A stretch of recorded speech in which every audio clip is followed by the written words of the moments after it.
This is the scene right now at the Cape Canaveral Mobile Estates. Thanks for joining us tonight. I'm Luann Sorrell. And I'm John Brown. A lot more rain is on the way as well, and we have live team coverage for you tonight. Storm team meteorologist Noah Berggren has more on what to expect for tomorrow. And we're going to start, though, with Fox 35's Esther Bauer, who's in that neighborhood in Cape Canaveral. So, Esther, they're trying to get the pumps going to get the water down.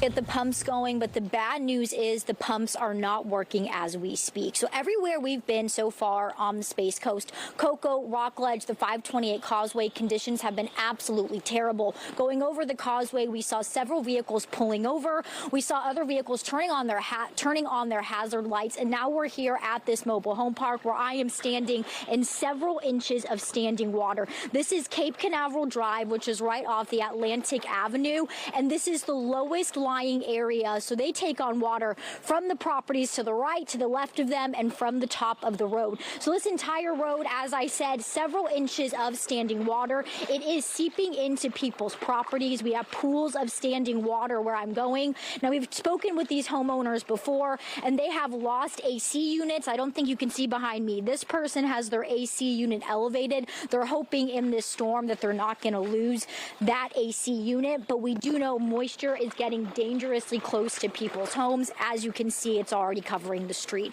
So the problem we're dealing with is, like we said, water is coming in from the street and it's pooling here. This is also a waterway right here, this channel. This is what has started to overflow where these white poles are, and that is why this Cape Canaveral Drive is totally flooded. So I do want you to walk with me, though. You mentioned that pump. Crews are trying very hard in the rain, which, by the way, this is the lightest rain we've seen for about an hour and a half. But we do have the property manager, Bill. He's out here trying to get this pump up and running, because what he needs to do is get all of this standing water on this street to go into a back canal that also lines their property. But I just want you to take a listen to what he shared with us. We are not in a tropical storm. We are not in a hurricane. He has not seen conditions this bad until this week. It's insane, and this is supposed to go right through the morning with this. It's just ridiculous. I had a meeting with the city manager. They're trying their best. They put in for appropriations for a pump for the ditch. They're supposed to get notification this month, but it's not helping right now. There's nothing we can do except what I'm doing.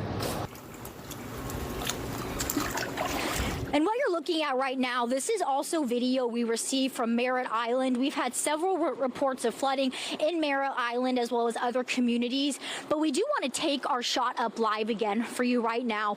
What you're looking at is Bill and someone else who has come out. They are just doing what they can, trying to get this pump running. It's not doing so right now, so they're out here in the rain with umbrellas, with waders on, just trying to get the pump up and running so we can get all that standing water off the street. What's supposed to happen is the water will come here into this orange tube, and then it'll send that water into this back canal right over here. We'll try to give you a better shot of that. We've been out here a couple times, and part of this is also flooded, but they're trying to get all that standing water over here.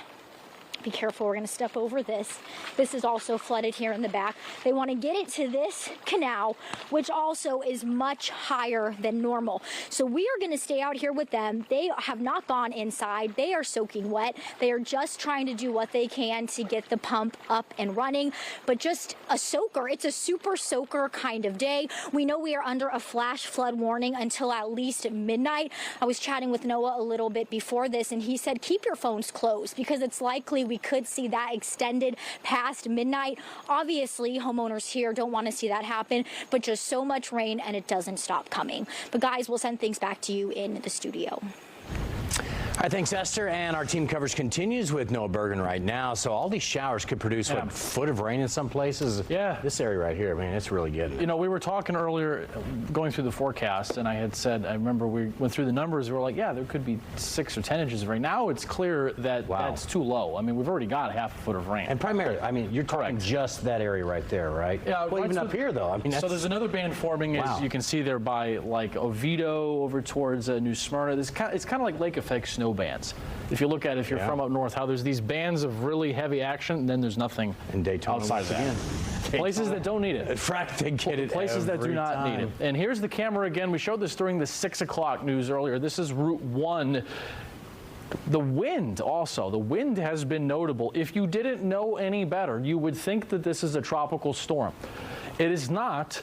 This, my friends, is the beginnings of what will be an uncommon, not rare, but uncommon nor'easter for New Jersey, Philly, and New York. We are getting the very beginnings of this here in Central Florida tonight. So a powerful nor'easter forms this weekend, but as it's forming off our coast, we're going to get a lot of rain. And I've upped the expectation here. So tomorrow is an impact day.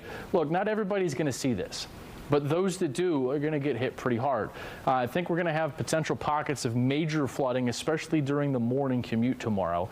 And during the day tomorrow, it would not shock me at all if there's a few rain reports somewhere up to a foot of rain. It wouldn't even shock me at this point if somewhere's over that amount. So here's the rain totals through Saturday morning. This event, call it that if you will, runs through tomorrow into Saturday morning.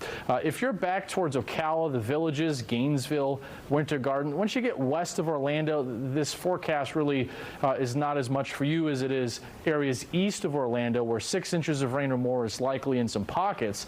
Now here's our latest computer model, which notice there are several zones that could be double-digit rain through Saturday. Now out there tonight, we've got a band of heavy rain here, another band of heavy rain here. You might have saw on Esther's live shot the rain let up. There's another band forming offshore that's going to come in overnight tonight. I'll show you how much rain has fallen already through this point in the future cast for tomorrow and Saturday coming up in just a few minutes. And don't forget, you can track the weather anytime with the Fox Local app. You can download it from the App Store for all of your smart devices.